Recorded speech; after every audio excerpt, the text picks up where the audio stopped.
guests, media friends, and dear brothers and sisters. My humble pranam and warm greetings to all of you. It is a moment of immense pride, deep emotion that we have all gathered here today on 7th December at this beautiful Dwarka Auditorium to celebrate the 141st birth anniversary, Jayanti of Deshratna Dr. Rajendra Prasad, the first President of independent India. A statesman whose life was a shining example of humility, simplicity, sacrifice, and an unwavering nationalism. Rajendra Babu was not merely a political leader, he was a moral compass of the nation, a man who proved that power need not corrupt, that leadership can be rooted in compassion, and that service to the nation is the highest form of worship. From the freedom struggle to framing of the constitution, from constructive rural upliftment to spiritual discipline, his life embodied the essence of Bharatiyata and Seva. Today, as we celebrate his Jayanti, we are not merely remembering history, we are re-invoking values, reviving ideals, and recommitting ourselves to the vision of nation building that Rajendra Babu dedicated his life to. I warmly welcome all our guests who have travelled from near and far, every member of the organizing team, performers, volunteers, and especially the young participants who carry the spirit of Rajendra Babu into the future. Let this evening become not only a tribute, but a reminder that the strength of India lies in unity, discipline, service, and humility. That patriotism is not just an emotion reserved for special days, but a way of living. And that every one of us has a role in shaping the India that Rajendra Babu dreamt of. With this, on behalf of the organizers, I once again extend a heartfelt welcome to each and every one of you. Let us carry forward this celebration with respect, pride, and a deep sense of national devotion. Dhanyavad, Jai Hind.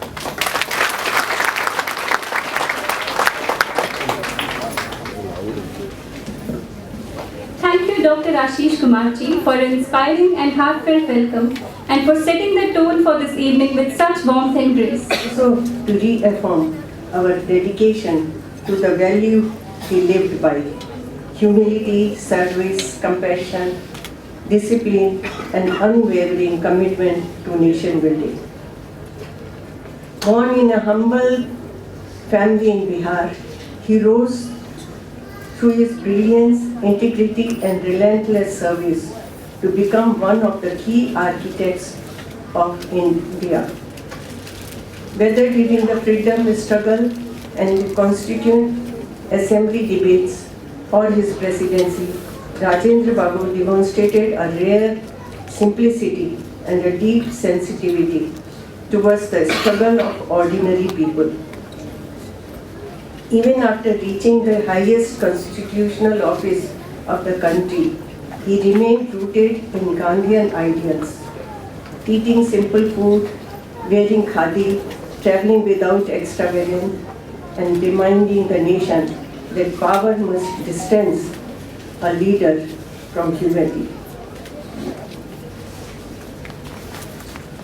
Here I would like to share my memory with you all.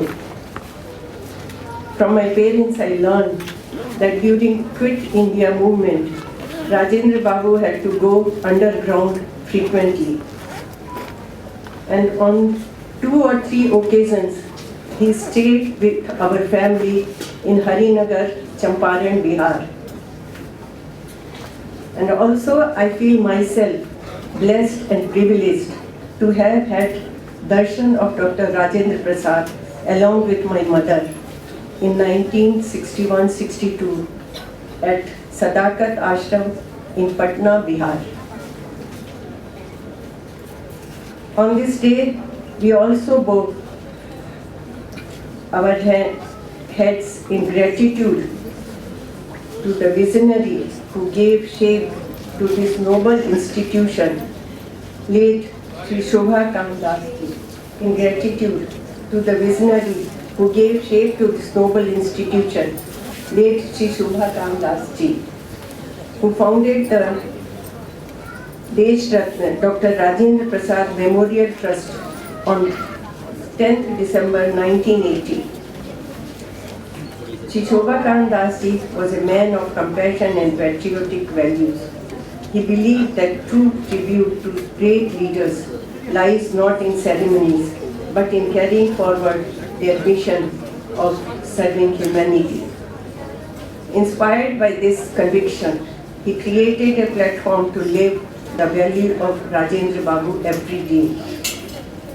Witnessing the struggle, the patients and family coming to Chennai for treatment, he resolved that no one should suffer or lack of accommodation, food or support in their time of need. That commitment, he founded the trust not for recognition but out of genuine social responsibility.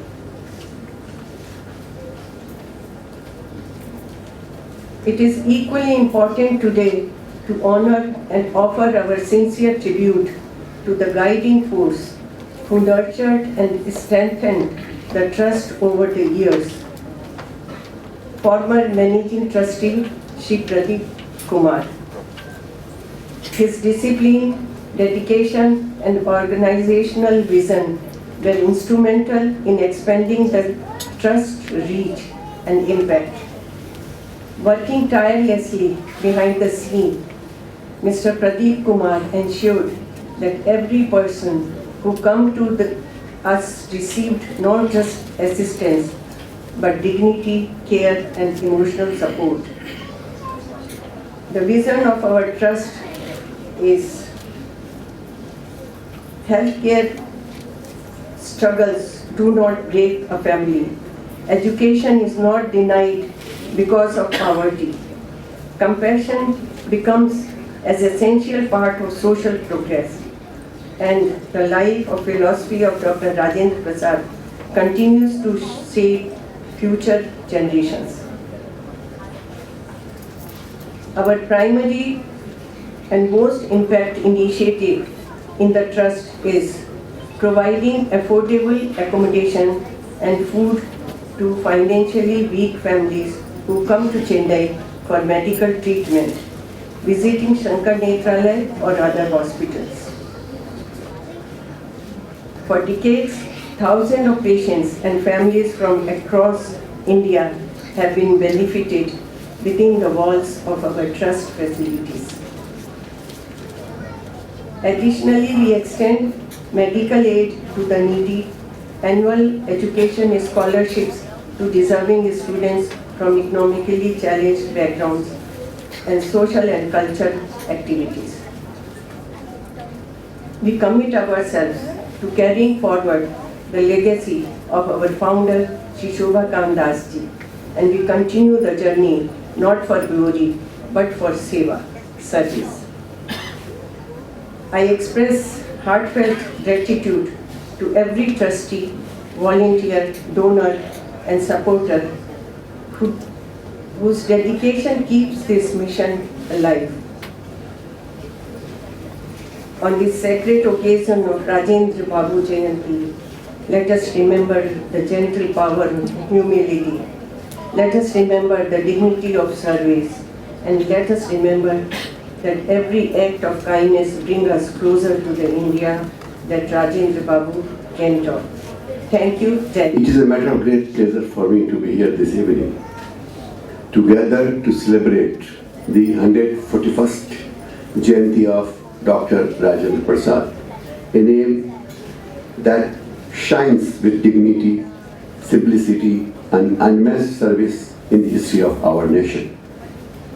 Born on 3rd December 1884, Rajendra Babu, as people lovingly call him, rose from a small village of Ziradri in Bihar to become the first president of Government of India.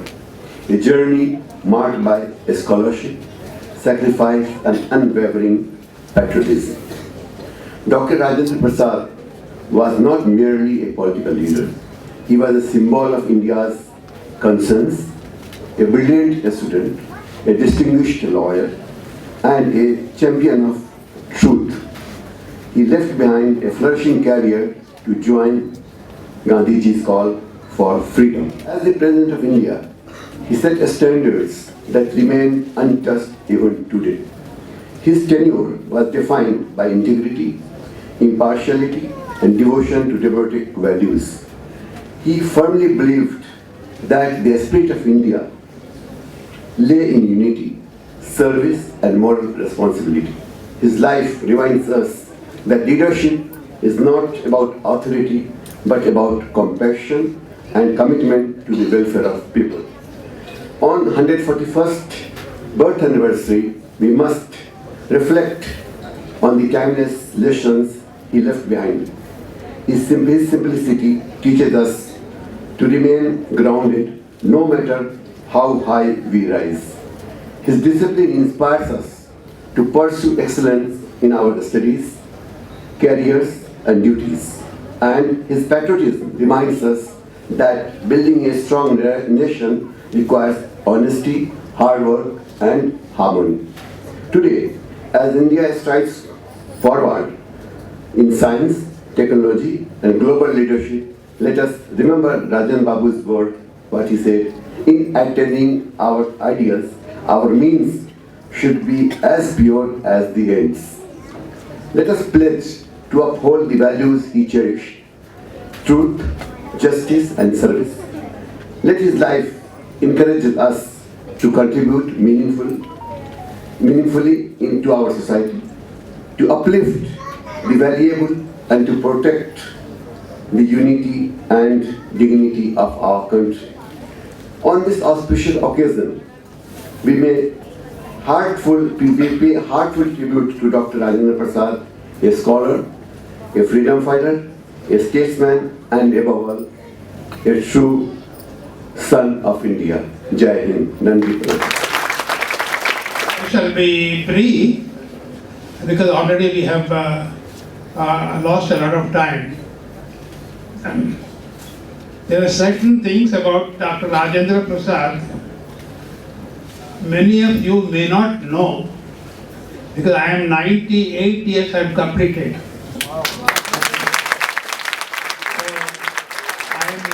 I am in between you and that generation. Now see, Rajendra Prasad was in Patna just doing his job. But then he was attracted by Mahatma Gandhi in the freedom movement. One particular point, I don't know how many of you know about it. There's a place called Champaran. How many, most of you must be knowing. On its western side is Gorakhpur. Bihar persons must be knowing that. So that's a huge area.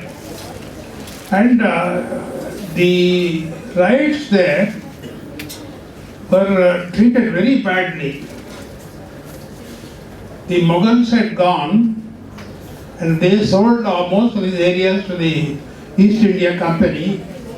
And then the riots were forced to grow only indigo. Indigo is useful for the white fellows, for the British people, for Europeans. So they compelled the peasants there to grow indigo. Then Mahatma Gandhi didn't know about this. Some person, I have got your long list, I don't want to prolong, but some important persons, they tried to convey this to Mahatma Gandhi. They wanted him to come to Champaran and give courage to the peasants. And he was 48 years, Mahatma Gandhi at that time. He had not started this non-cooperation movement, you know. The first non-cooperation movement of Mahatma Gandhi was in Champaran, thanks to Babu Rajendra Prasad. I have put it briefly, otherwise I can carry on the details. This was in 1970, April to say September. 10 years later I was born. So that was the first time Babu Rajendra Prasad became known to several parts of India. He was known. That was one thing. Briefly, I will tell you. Then he grew politically. Then the next point is 1946, December 9th. I don't know how many of you know the importance of this particular date. Anyone you know, you can raise your hand. 9th December 1946, before independence. That was the day the Constituent Assembly was born. The birth of the Constituent Assembly was 9th December 1946.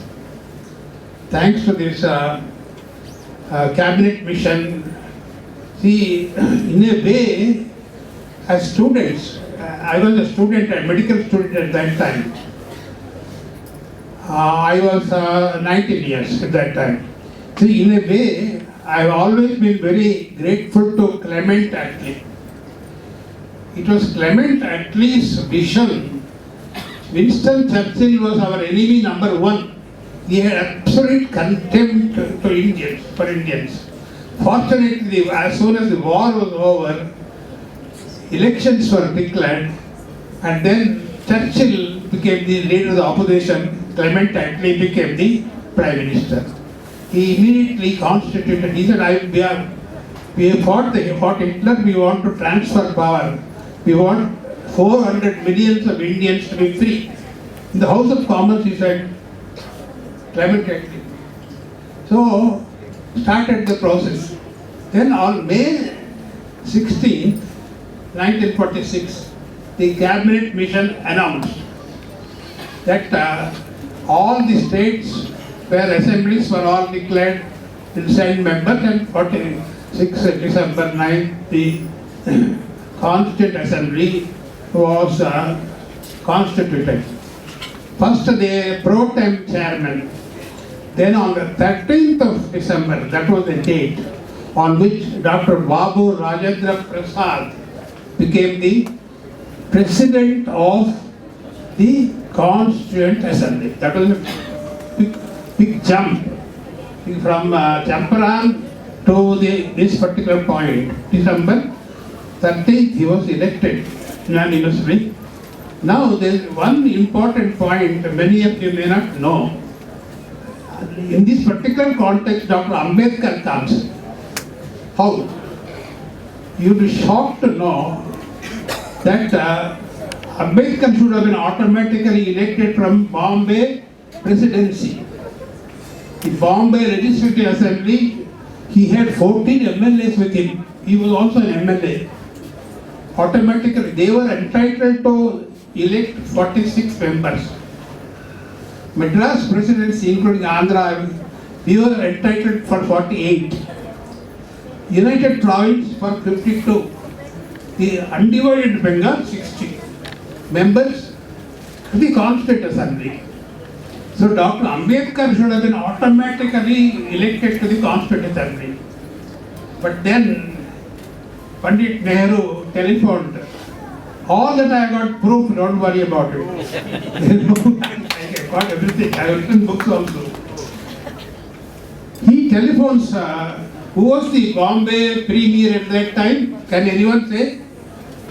At that particular time, when they had to send members to the Constituent Assembly, Bombay Presidency Premier, then it was called Premier, not Chief Minister, was B.G. Kher, Bal Gangadhar Kher. He telephoned Pandit Nehru. He's a troublemaker, Ambedkar, don't send him. He was not sent. He should have been automatically sent. From that he was not sent. Then how did he come get into the Constituent Assembly? East Bengal, there was one Jogendra Nath Mandal. They had one seat outside the assembly. That is called the All India Scheduled Caste Federation. From that, Jogendra Prasad Mandal automatically was to be elected. He withdrew. He put Ambedkar there, and Ambedkar becomes a member of that. The constitution. Now, how does Rajendra Prasad come here? That's what I'll explain. Then, the division of India and freedom, the bill to give freedom to India was passed in the House of Commons. On what date? Anyone can say? On what date? On June 3rd, 1947, they passed freedom for India. So, partition also takes place. So, Ambedkar loses the membership because he had come from Dhaka. Then you will be surprised. That is where Rajendra Prasad comes. He was the president of the Constituent Assembly. He telephoned the chief premier of Bombay, B.G. Kher. We are missing him. He has been doing an excellent work. So, you withdraw one member and you send him immediately from Bombay to the Constituent Assembly. He loses his membership. Then B.G. Kher he's told by Dr. Babu Rajendra Prasad, please send him immediately. And then I got the copy of the letter with me. On 3rd June, this happened. On the 13th June, he writes a letter to B.G. Kher, immediately sent it. So once again, Dr. Ambedkar comes back as member to that. So, in a way, yesterday you saw everybody, whole India, garlanding Ambedkar. But all these fellows, these crooked fellows, did not allow him to come. With all these contemptuous people, I have absolute contempt for them. They garlanding. They tried their best to destroy him. But Rajendra Prasad was responsible for him to come back. So that is a very important point. Everybody must remember with gratitude. If you really love Ambedkar, as they all claim, the whole country is claiming they love Ambedkar because they are also worried about the 24% scheduled caste votes also.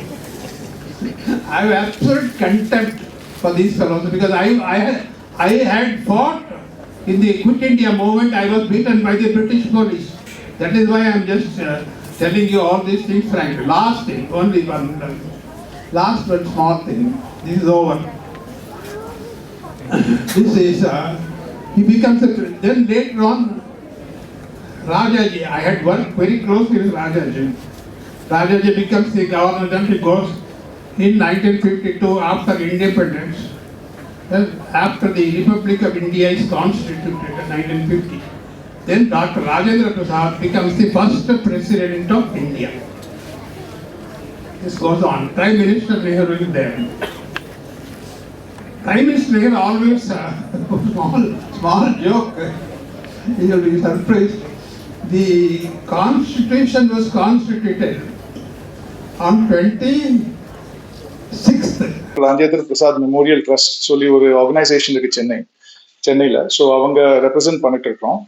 அது கூட Ektavasutra India Foundation and Arya Samaj Foundation Chennai. நாங்கள் 3 பேர் சேர்ந்து 141st Deshratna Dr. Rajendra Prasad ஓடது birth anniversary celebrate பண்ணிட்டு இருக்கோம் இன்னைக்கு.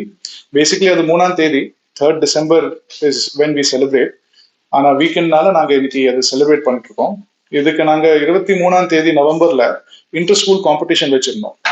அதில் elocution, senior junior category, singing senior junior category and dance category 5 கேட்டகரிஸ்ல காம்படிஷன் வச்சிருந்தோம். இதுல more than 275 ஸ்டூடெண்ட்ஸ் பார்ட்டிசிபேட் பண்ணாங்க அண்ட் ஓவர் 30 ஸ்கூல்ஸ் பார்ட்டிசிபேட் பண்ணாங்க அதுல.